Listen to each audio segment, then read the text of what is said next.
Here is a fact that nobody talks about.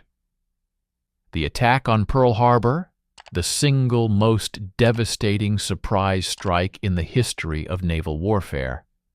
The attack that pulled America into the Second World War. The attack that the Japanese spent 2 years planning in absolute secrecy. That attack was not a Japanese idea. It was British. The Japanese copied it, almost detail by detail, from a raid that the Royal Navy had already executed 14 months earlier against the Italian fleet, in a harbor called Taranto. And the Japanese did not just copy the concept. They sent officers to study the British after-action reports. They modeled their torpedo approach angles on British calculations.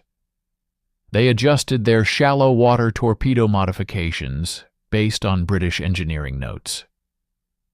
When Isoroku Yamamoto stood before his admirals and explained how Japan would cripple the American Pacific Fleet in a single morning, he was presenting a British lesson that his officers had done the homework on. Britain invented the attack that ended British dominance of the seas. That is not a metaphor. That is what happened.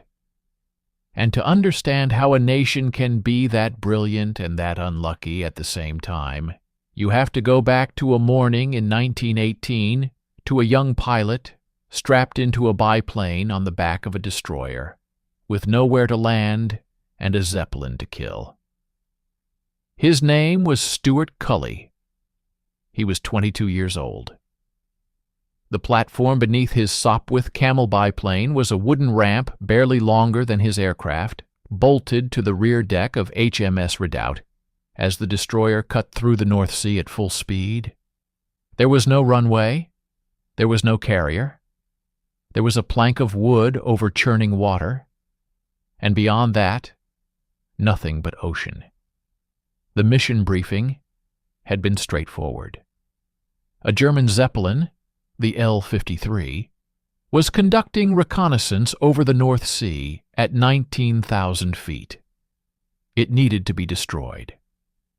No land-based aircraft had the range to reach it. No ship had the guns to shoot it down.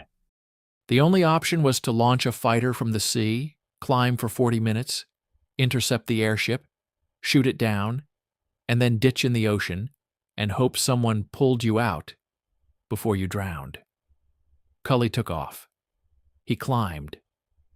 The Zeppelin was above him, massive, seemingly untouchable. He fired. The L-53 caught fire and fell into the sea. Cully glided down, ditched next to his destroyer, was pulled from the water. He had just done something no human being had ever done. He had launched a combat aircraft from a warship, destroyed an enemy target, and returned. The concept worked. You could take your airfield with you.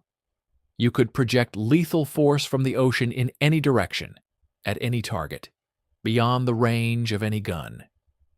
Naval warfare had just changed, completely and permanently, and almost nobody understood it yet. The Royal Navy understood it. They had been working on this idea since 1916. And now, they had proof. What the British did next is what separates great military minds from ordinary ones.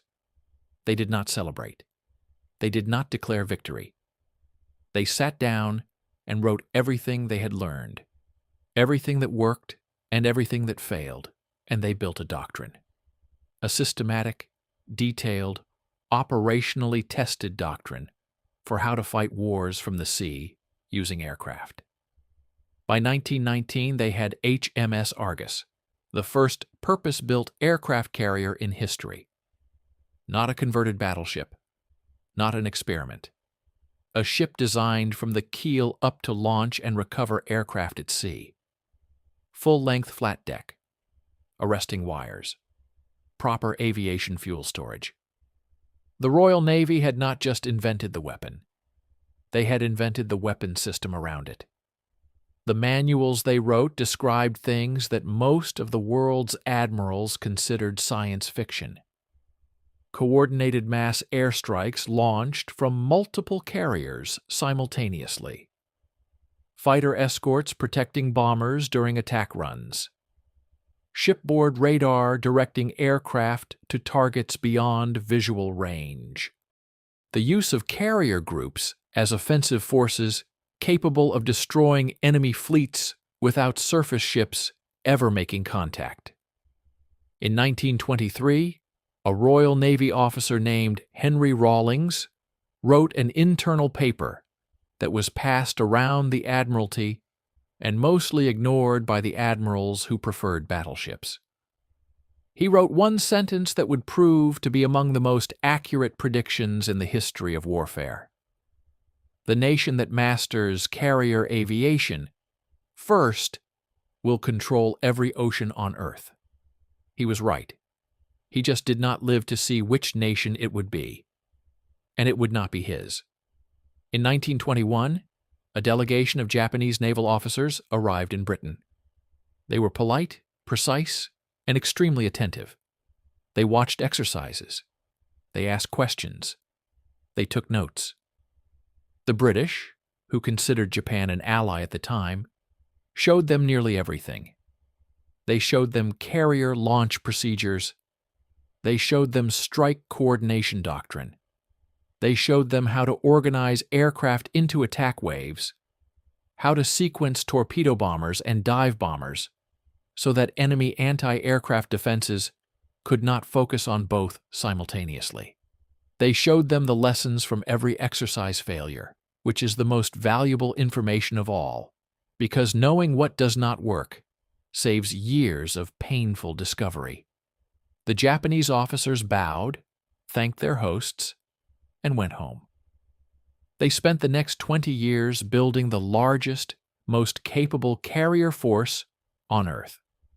They drilled the British doctrine until it was automatic. They improved on it. They added mass and coordination that even the British had not attempted. And then, on December 7th, 1941, they used everything Britain had taught them to destroy the American Pacific Fleet in a single morning. Yamamoto's pilots flew British attack profiles over Pearl Harbor. They used British torpedo modification techniques in the shallow water of the harbor. They sequenced their strike waves using concepts that had first been written down by Royal Navy planners in the 1920s. The students had graduated. They had given their teacher no credit and no warning. Meanwhile, the Americans had also been paying attention. In 1925, an American officer named William Moffett visited Britain specifically to study naval aviation. He returned to Washington a changed man. He spent the following decade in brutal bureaucratic warfare against American admirals who still believed battleships were the future, arguing for carriers, arguing for doctrine, arguing for the strategic vision he had absorbed from the British. The arguments he used were British arguments. The tactical concepts he promoted were British concepts. The vision of what carriers could do, the offensive potential, the strategic reach, the ability to project power anywhere on Earth from mobile platforms at sea, all of it was substantially built on what Britain had already worked out and written down.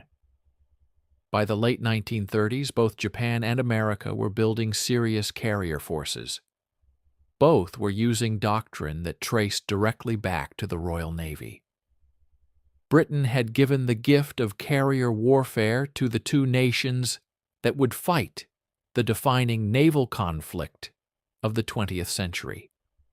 And Britain was falling behind both of them. The reason was institutional, specific, and infuriating.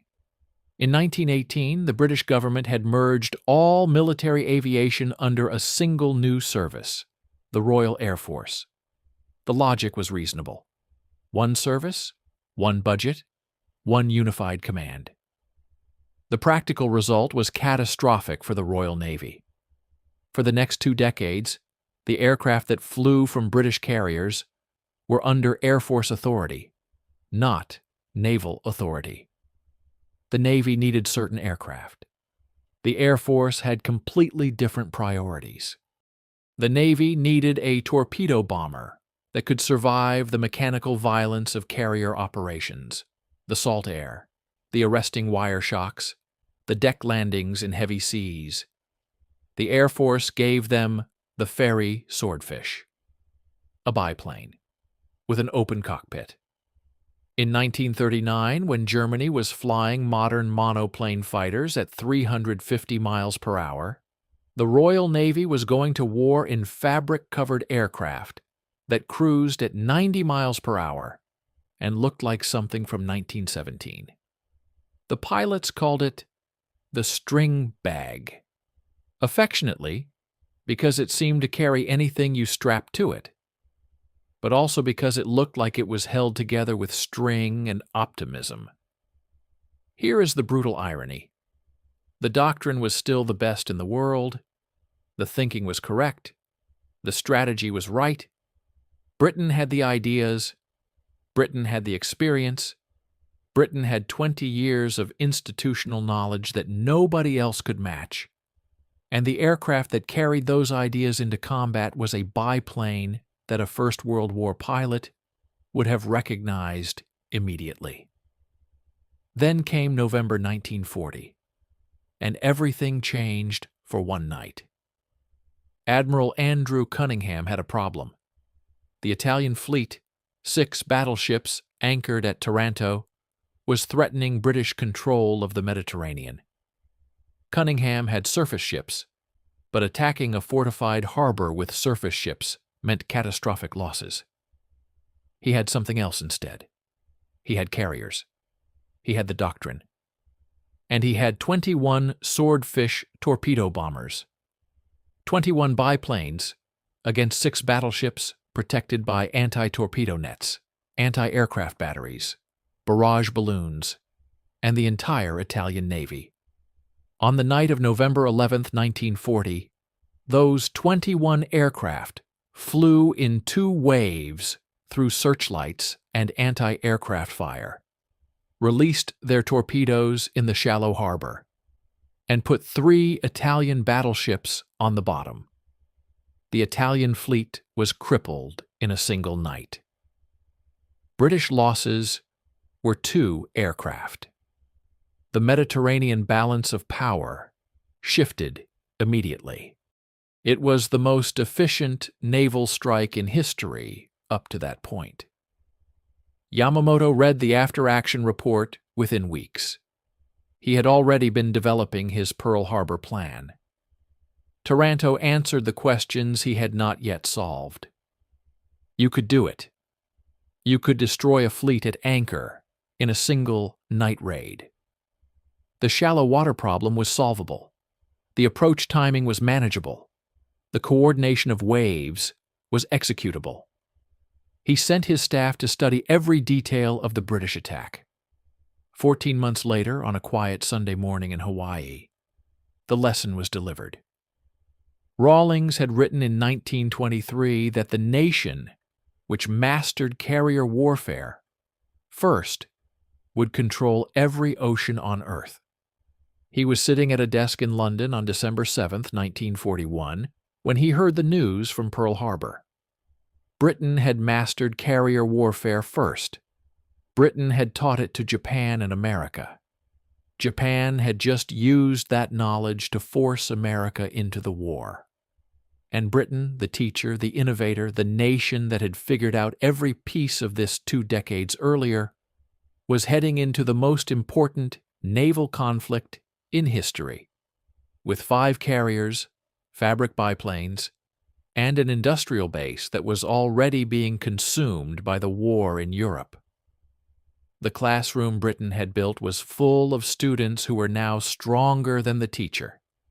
The exam was starting, and nobody had asked Britain's permission to sit it. There is a specific kind of catastrophe that happens when the person who understands a danger better than anyone else walks straight into it anyway. not because they are stupid, not because they did not have the information, but because they believed, at the deepest level, that the rules applied to everyone except them. That the vulnerability they had spent years documenting and studying and writing about in precise technical language was a vulnerability for other people, lesser people, people who did not have their experience or their confidence or their particular brand of professional certainty. On December 10th, 1941, 3 days after Pearl Harbor, that specific kind of catastrophe happened in the South China Sea. And the man at the center of it was not a fool who had ignored the warnings. He was the man who had written them. His name was Admiral Tom Phillips. He was 5 feet 4 inches tall, which had earned him the nickname Tom Thumb in the Royal Navy, a nickname delivered with the particular cruelty that the British reserve for people they actually respect. He was one of the sharpest naval minds in Britain. He had spent years arguing inside the Admiralty about the future of naval warfare, about air power, about the vulnerability of surface ships operating without air cover. He had read every report. He had attended every exercise. He had sat in the rooms where the doctrine was written. He knew exactly what was about to happen. He sailed anyway. To understand why, you have to go back 2 weeks. On November 25th, 1941, HMS Prince of Wales arrived in Singapore. She was the newest, most powerful battleship in the Royal Navy. She had fought the Bismarck 4 months earlier. She had carried Winston Churchill across the Atlantic to meet Franklin Roosevelt.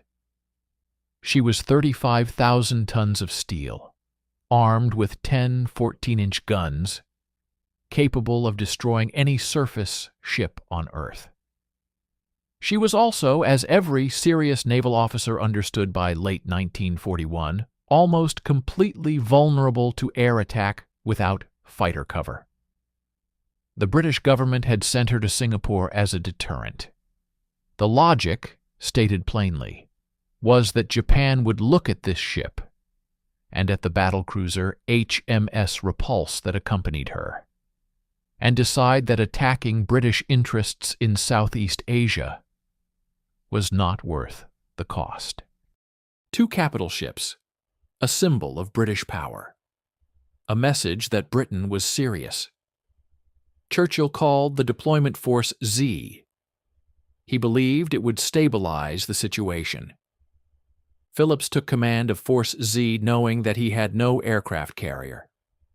The carrier that was supposed to accompany him, HMS Indomitable, had run aground during exercises off Jamaica and was undergoing repairs. There was no replacement. Phillips had 2 of the most powerful surface ships in the world and no air cover. He asked for land-based RAF fighter support. He was told there were not enough fighters in Malaya. The RAF had other priorities.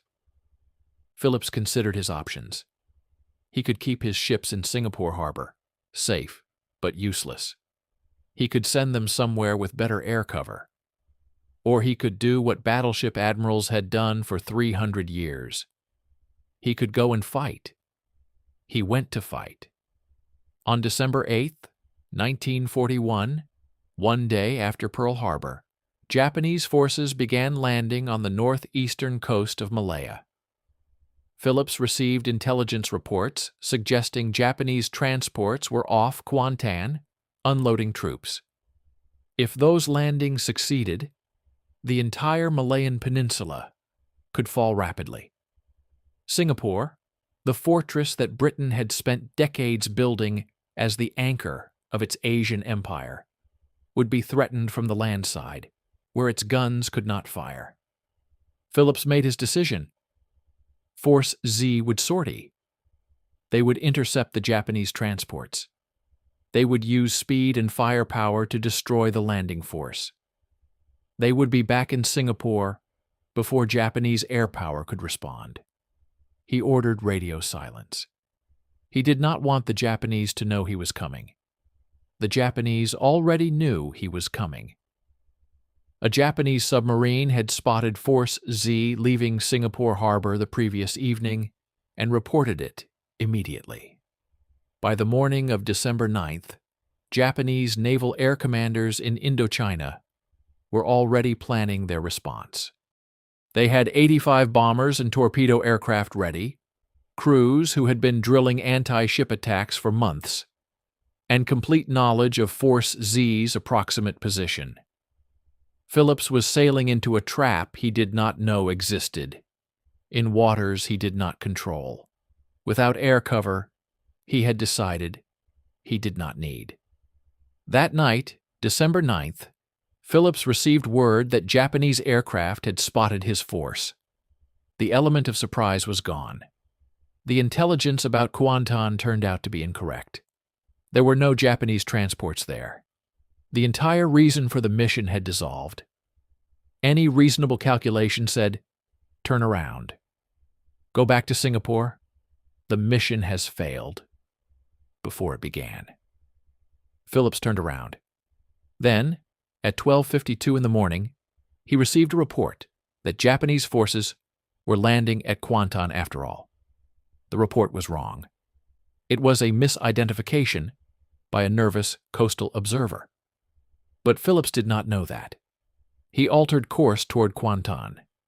He was now sailing toward nothing, in the wrong direction, in daylight, without air cover, in waters his enemy controlled completely. The morning of December 10th was clear and hot. The South China Sea was calm.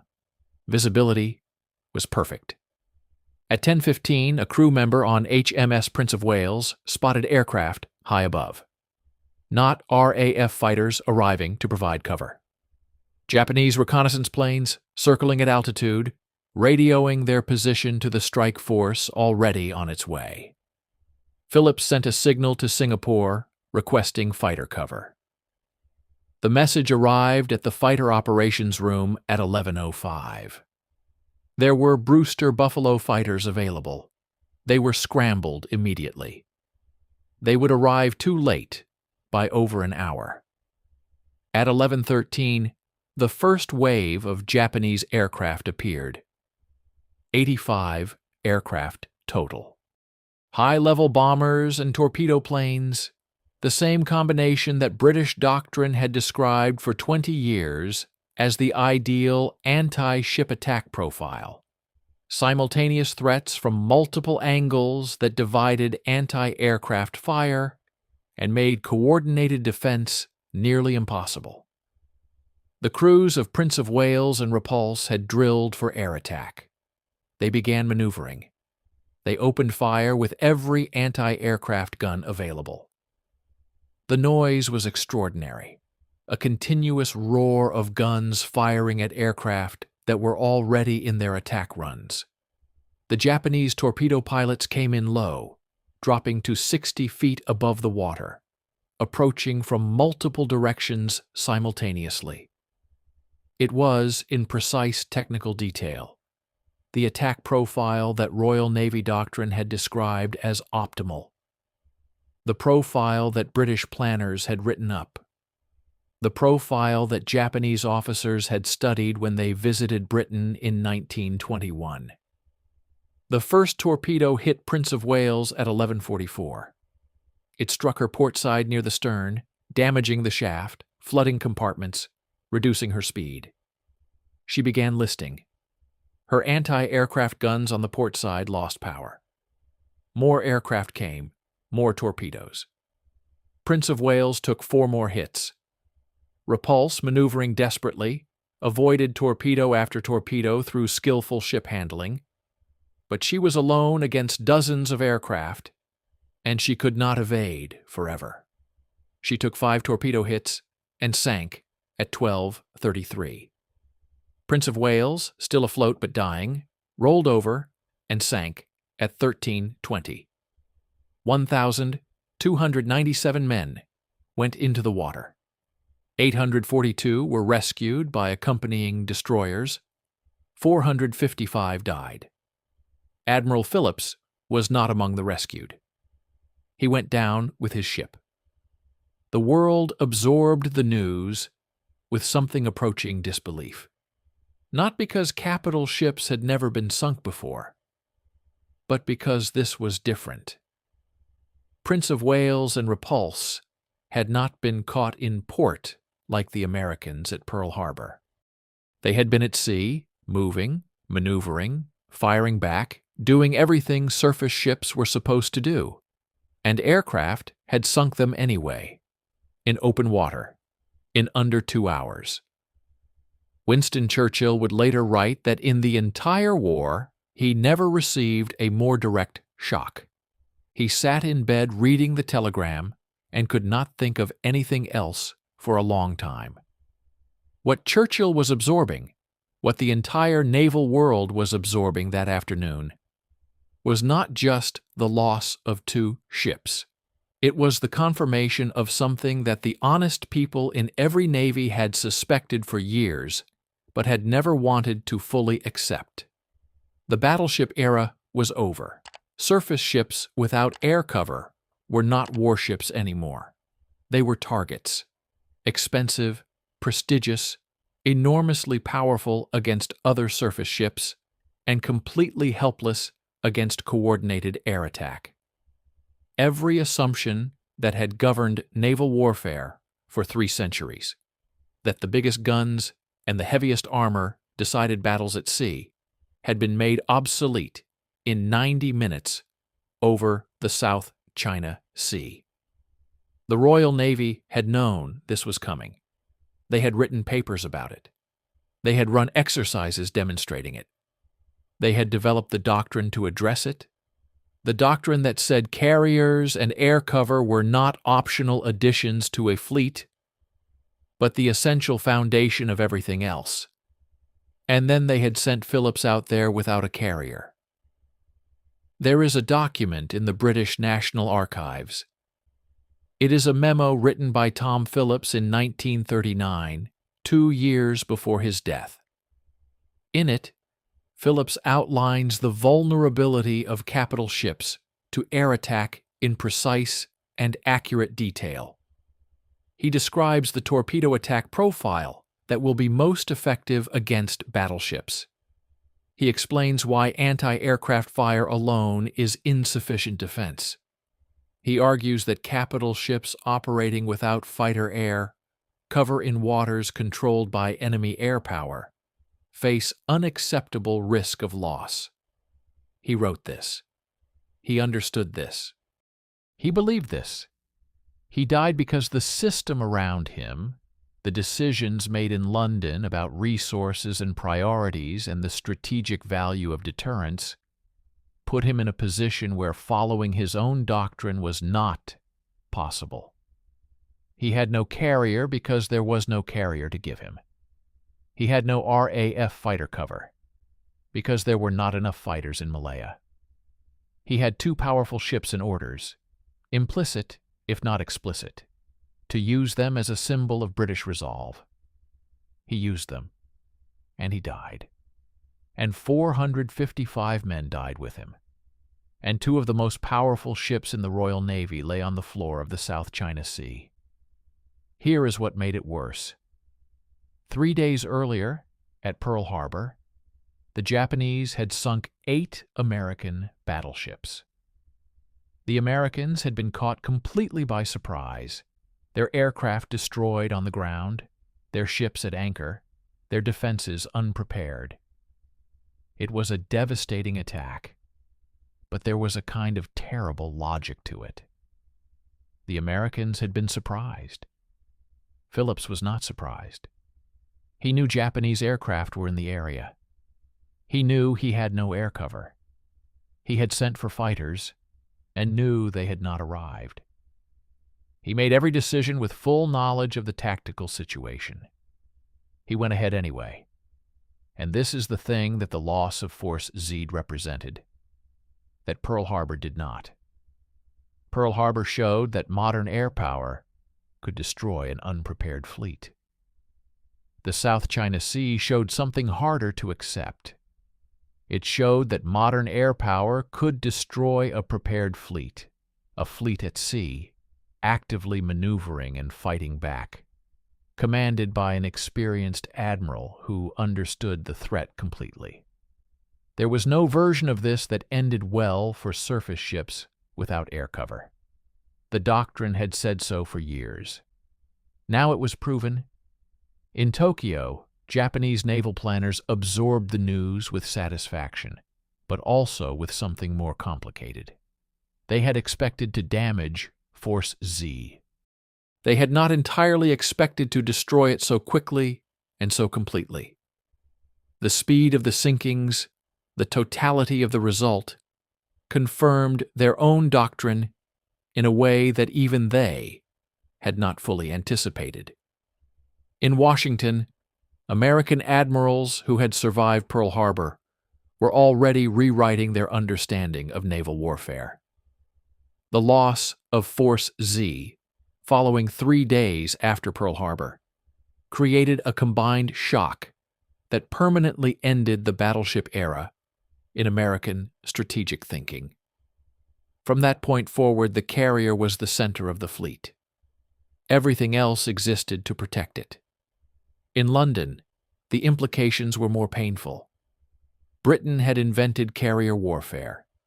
Britain had built the doctrine. Britain had understood the lesson before anyone else. And Britain had just lost 2 capital ships to prove it. The country that had taught the world how to fight from the sea had just been taught the lesson again, at the cost of 2 ships and 455 lives, by aircraft flying attack profiles developed from British doctrine, launched by pilots trained on British concepts, sent by an enemy who had learned everything they knew from British instructors 20 years earlier. Phillips was gone. His ships were gone.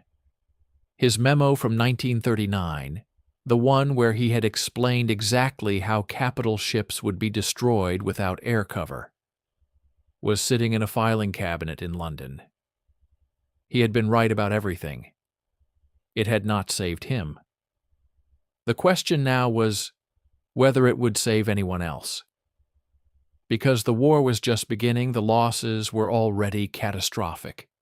And somewhere in the shipyards of Connecticut and Virginia and California, the nation that had sent officers to London to learn carrier warfare 20 years ago was building the fleet that would decide the outcome of everything that came next.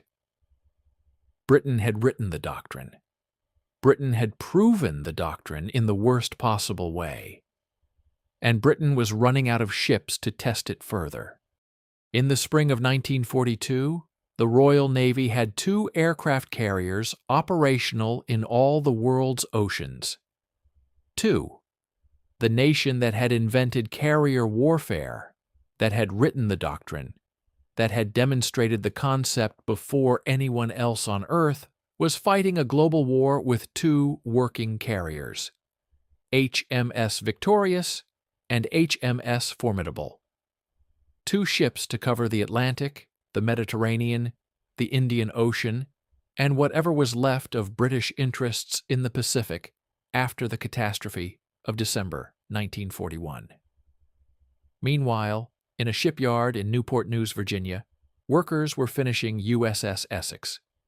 In Quincy, Massachusetts, they were laying the keel of USS Yorktown. In Brooklyn, USS Intrepid. In Camden, USS Independence. The Americans were not building carriers.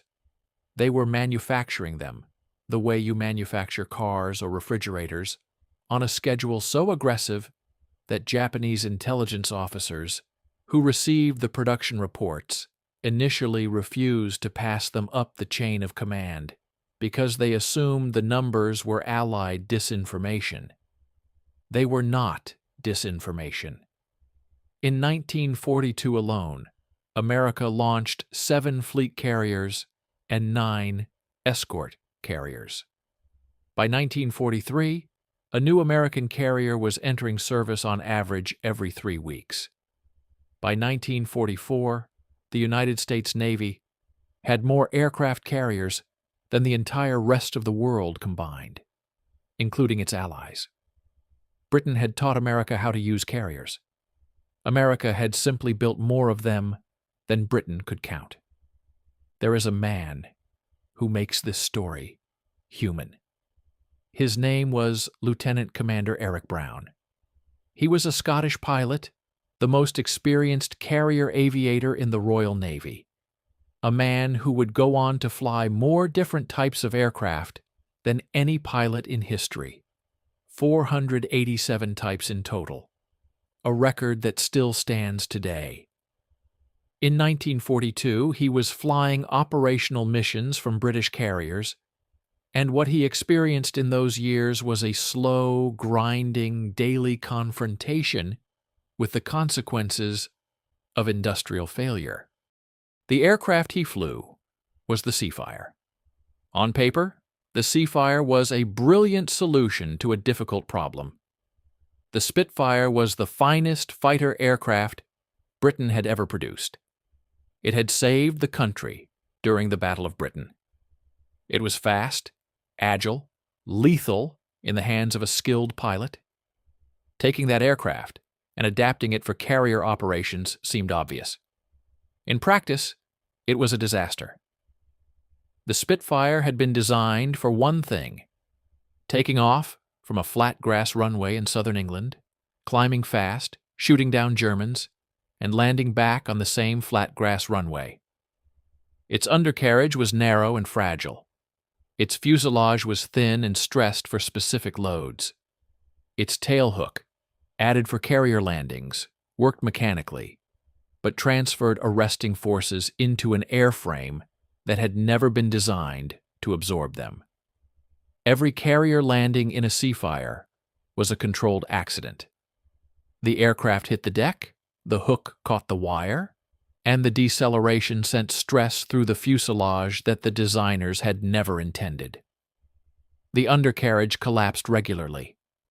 The propeller, sitting just feet from the deck on landing approach, would strike the carrier deck if the pilot misjudged by inches. The aircraft had no margin for error in sea conditions that the North Atlantic and Mediterranean delivered every single day. Brown described a standard Seafire landing in his diary, with the economy of a man who had done it so many times that fear had been replaced by technical precision. You come in low over the stern, cut the throttle at exactly the right moment, feel the hook catch, brace for the deceleration, and then sit very still for a moment and determine whether the aircraft has survived. Often it had not. The propeller was bent, the undercarriage had folded, the tail hook had pulled free. You climbed out and watched the deck crew push the wreckage over the side to clear the deck for the next aircraft. He said this matter-of-factly. It was simply what Seafire operations were. Meanwhile, the Americans had the Hellcat. Brown flew a Hellcat for the first time in late 1943, borrowed from an American squadron for evaluation. He wrote about it with the kind of restrained admiration that British pilots reserved for things they found genuinely impressive, but were professionally reluctant to praise too enthusiastically. The undercarriage was wide and immensely strong. The fuselage absorbed carrier landings without complaint.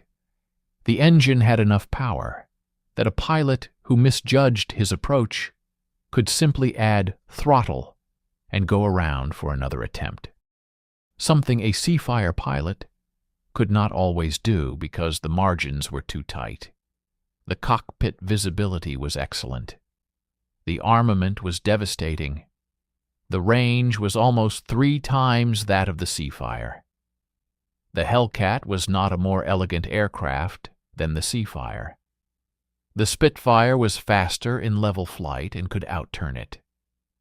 In a straight technical comparison of peak performance figures, The Seafire won on several metrics, but the Hellcat was designed for the conditions where it actually had to operate.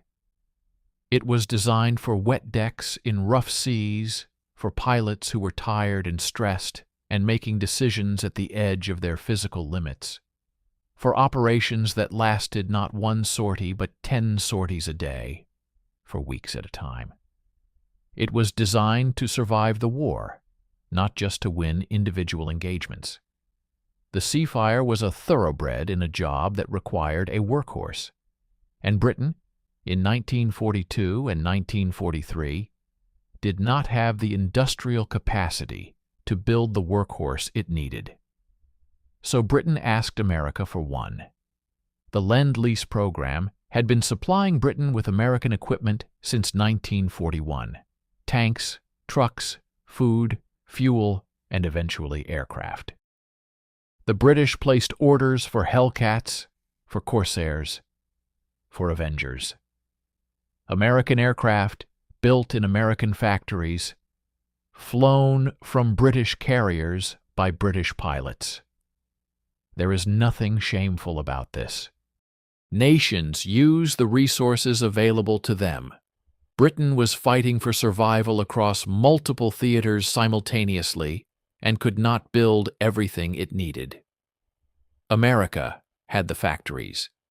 It made sense. But the dynamic it created was quietly, persistently humiliating for the officers who understood what it meant. Brown described a conversation with an American liaison officer in 1943 that he recorded in his memoirs without editorial comment, which was itself a kind of editorial comment.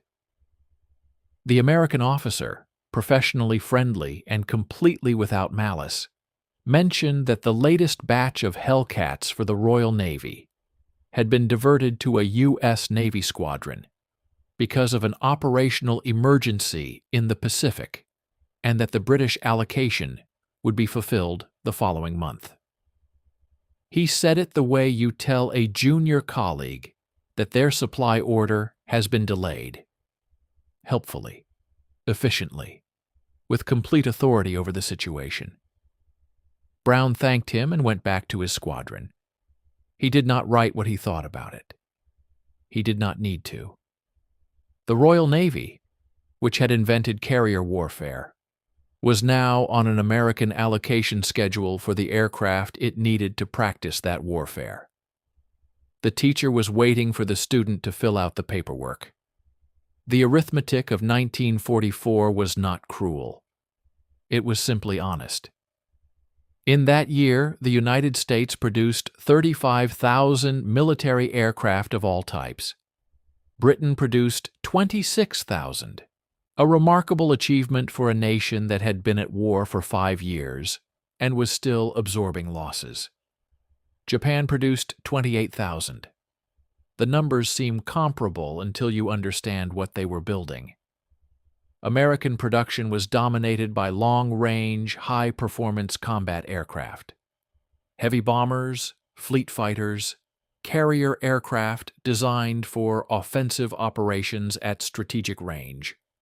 Britain was building a mix that included large numbers of training aircraft, transport aircraft, and short-range fighters needed to defend the home islands against a German threat that had not disappeared. The result was that the offensive carrier capability that both nations understood was decisive was concentrated overwhelmingly in American hands.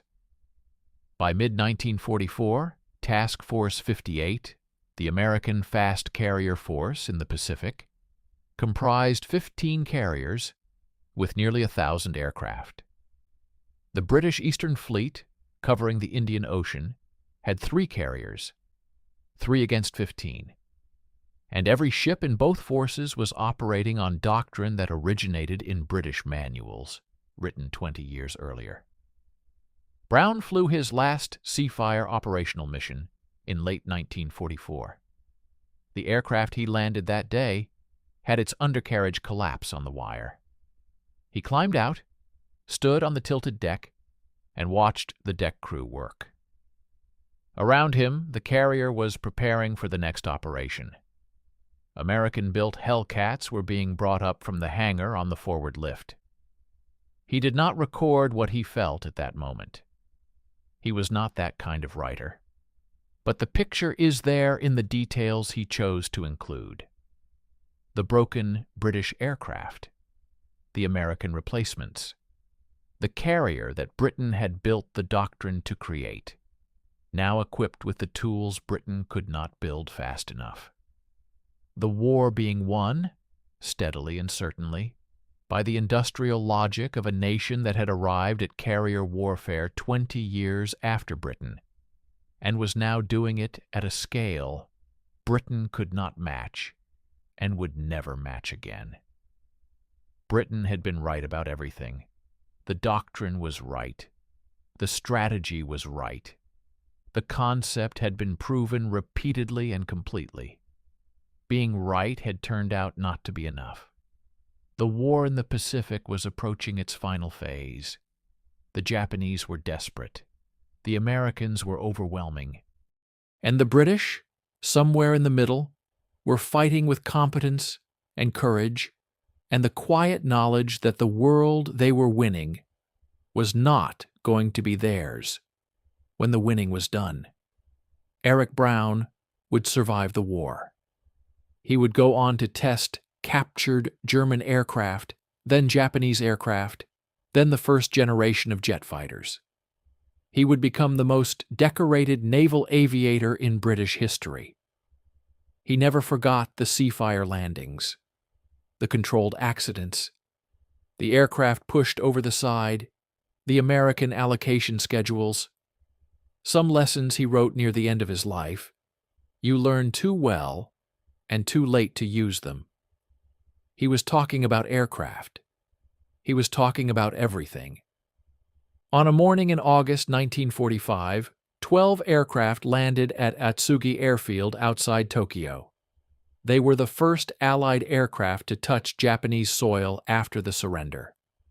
They did not belong to the Royal Navy. They were F-6F Hellcats from USS Yorktown. American aircraft, American pilots, American carriers. The war that Britain had entered in September 1939, 6 years and approximately 1 million Commonwealth lives ago, had been decided in the Pacific by a navy that had not existed in its current form when the war began. Britain had been there. British carriers had fought in the Pacific.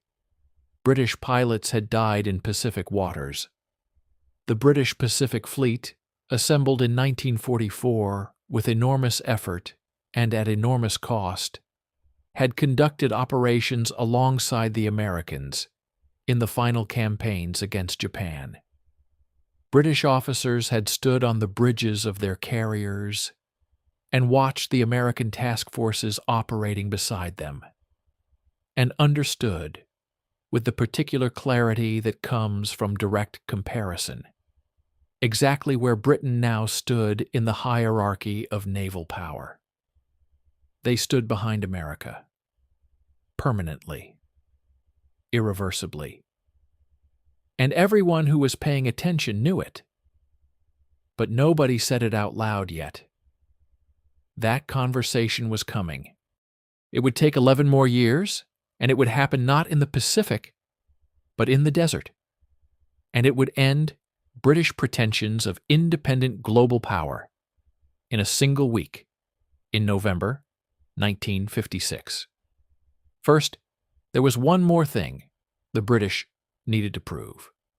The British Pacific Fleet arrived in the Pacific in early 1945 with something the Americans did not have and could not immediately replicate. Their carriers had armored flight decks. American carriers had wooden flight decks, chosen because wood was lighter, which meant more aircraft, more speed, more offensive power. The trade-off was survivability. A kamikaze hitting a wooden American flight deck could put a carrier out of action for months. The same strike on a British armored deck produced a different outcome entirely. On May 4, 1945, a kamikaze struck HMS Formidable. The aircraft and its bomb penetrated the armored deck, killed 8 men, wounded 47, and started fires that the damage control teams extinguished within hours. Formidable was operational again by the following morning.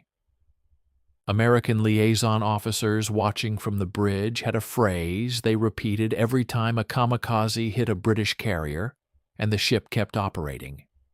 They said it with genuine admiration and a trace of something more complicated. They said, "Interesting, a British carrier." When a kamikaze hit an American carrier, the phrase was different. The phrase was, 6 months in Puget Sound, 6 months in a repair yard, 6 months out of the war. The British had solved a problem the Americans had not solved. In this one specific area, the nation that had invented carrier warfare had produced a genuinely superior technical solution. The armored deck carriers were not faster or larger or more capable in offensive terms, but they absorbed punishment and kept fighting in a way that American carriers could not. It was a real advantage. It was also, in the larger arithmetic of the Pacific War, almost entirely irrelevant. Here is the number that mattered. At the peak of operations in the Pacific in 1945, the American fast carrier force comprised 37 carriers, with over 1,000 aircraft. The British Pacific Fleet had 4 carriers, with approximately 250 aircraft, 4 against 37. The British contributed. Their strikes on Japanese oil refineries in Sumatra were operationally significant. Their presence in the final Okinawa and Japan campaigns was real and costly and brave. British pilots flew and died in Pacific skies until the last day of the war. But the decision had been made by the numbers. The war in the Pacific was an American war, fought with American carriers, American aircraft, American industrial output, American pilots trained in American skies on American fuel. Britain was a respected secondary participant in a conflict being decided by forces Britain could not match and would never be able to match again. Admiral Sir Bruce Fraser, commanding the British Pacific Fleet, understood this with complete clarity. In a private letter to the Admiralty, written in late 1944, he stated it with the directness of a man who had stopped pretending. He wrote, "We are guests here, valued guests, treated with respect and genuine professional regard. But guests, the Americans make the decisions, the Americans set the schedule, the Americans determine the strategy. We execute our portion of it with competence, and we do not complain.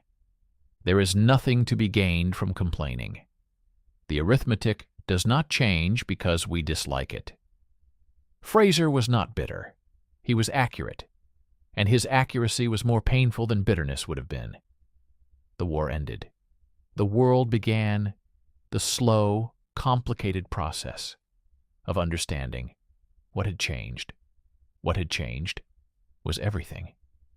Britain emerged from the Second World War victorious, bankrupt, and exhausted. The country had spent approximately 1/4 of its entire national wealth fighting a war it had to fight and could barely afford. Its navy, which had entered the war as the largest in the world, had lost 5 carriers, 2 battleships, 33 cruisers, and 150 destroyers. Its empire, which had provided the resources and manpower that made fighting possible, was visibly beginning to dissolve. India would be independent in 1947. Palestine in 1948. The long unwinding of everything Britain had built over 3 centuries was already underway before the peace treaties were signed. America emerged from the war as the dominant power on Earth.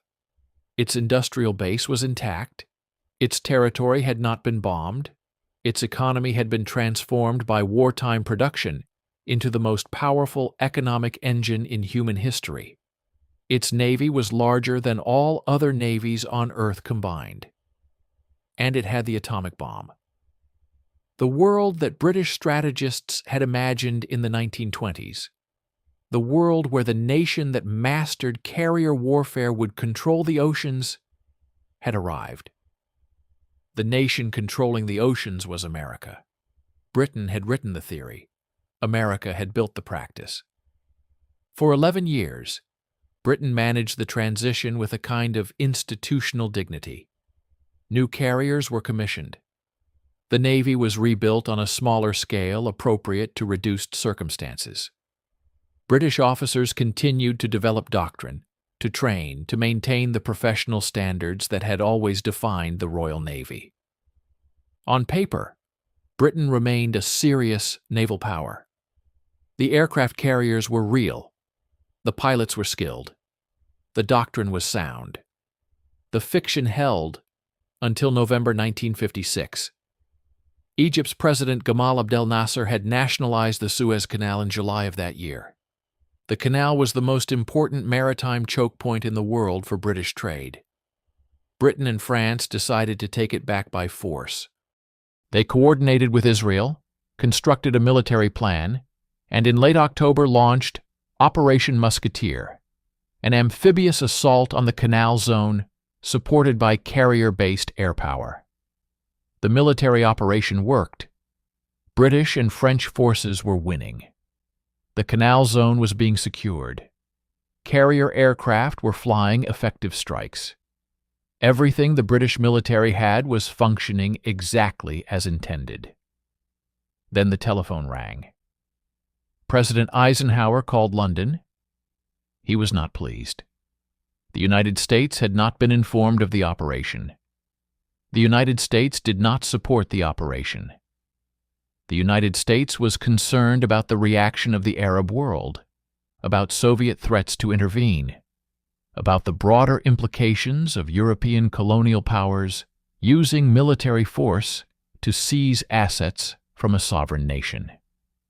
Eisenhower told Britain and France to stop. He applied the pressure that only America in 1956 could apply. The American government began selling British pounds on the international currency market, deliberately driving down the value of sterling at a moment when Britain's foreign currency reserves were already dangerously low. The message was not subtle and was not intended to be subtle. Stop the operation or face a currency crisis that could collapse the British economy. Britain stopped the operation. Not because the military had failed. The military was succeeding. Britain stopped because America told it to stop, and because Britain no longer had the economic independence to refuse American instructions when America chose to apply financial pressure. The nation that had controlled the world's oceans for 2 centuries could not execute a medium-sized military operation in the Middle East without American permission. The Prime Minister, Anthony Eden, had a breakdown. He resigned. He was a broken man who had made serious errors of judgment, but he had also collided with a reality that no amount of better judgment could have changed. Britain was no longer a power that acted independently in the world. Britain was a power that acted within the limits America set. Eric Brown was still serving in 1956. He read the news from Suez with the same quiet attention he brought to everything. He did not record his reaction in detail. He was not that kind of writer. But somewhere in his memoirs, written decades later, there is a passage that sits near the Suez events without directly discussing them. He is writing about aircraft, as he usually was, and he describes the moment when a pilot realizes mid-flight that the aircraft is no longer responding the way it should. The controls are still working. The engine is still running. But something fundamental has changed in the relationship between the pilot and the machine. And the pilot knows, with the instinct that comes from long experience, that the aircraft is no longer fully his to command. He called it the moment of honest reckoning. The moment when a professional stops telling himself the comfortable version of events and accepts what the instruments are actually saying. Britain's moment of honest reckoning was Suez. The instruments had been giving the same reading for a decade. Someone had finally looked at them directly. In 1923, Henry Rawlings had written that the nation which mastered carrier warfare first would control every ocean on Earth. Britain had mastered it first. Britain had taught it to Japan and America. Japan had used it to start a war. America had used it to end one. And America, standing at the end of that long chain of instruction and inheritance and industrial overwhelm, controlled the oceans. Rawlings had been exactly right. He had not specified which nation would do the mastering. He had perhaps assumed it would be his own. It was an assumption that an entire generation of Royal Navy officers had made, the men who built the carriers and wrote the doctrine and flew the aircraft and died in the South China Sea and the Mediterranean and the Pacific, doing everything correctly, doing everything bravely, and arriving at the end of it all to find that being first and being right and being brave had not been the deciding variables. The deciding variable had been production capacity. It had always been production capacity. The nation that could build the most ships and the most aircraft and the most engines and train the most pilots would control the seas, regardless of who had the best ideas about how to use them. Britain had the best ideas. America built 37 carriers. The classroom Britain had built was the most important classroom of the 20th century. The ideas taught in it shaped naval warfare permanently and completely. The students who sat in it, the Japanese who came in 1921, the Americans who came in 1925, the officers who read the manuals and attended the exercises and absorbed the doctrine, those students had carried those ideas forward and built something larger than their teacher could imagine. There is no shame in teaching well. There is no failure in having ideas that others make real at a scale you cannot reach. But there is a particular kind of silence that settles over an empire at the moment. It understands that the world it helped create no longer needs it to run. Britain knew that silence. Britain had earned it. The carriers were still sailing. The pilots were still flying. The doctrine was still sound. The oceans, however, belonged to someone else now. They always would.